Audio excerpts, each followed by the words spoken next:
a strong routine that supports that success is key. Yeah.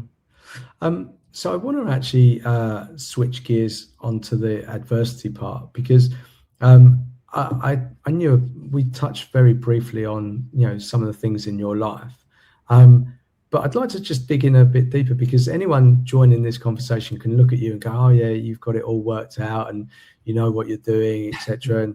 And but you didn't start out that way. I mean, how old were you when you moved to Australia? That was when you were quite young?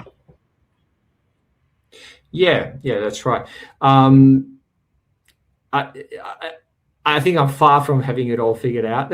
I think there is a lot of room for improvement, and you know, asking the question of how old I was when I guess we moved to Australia, and how all that started.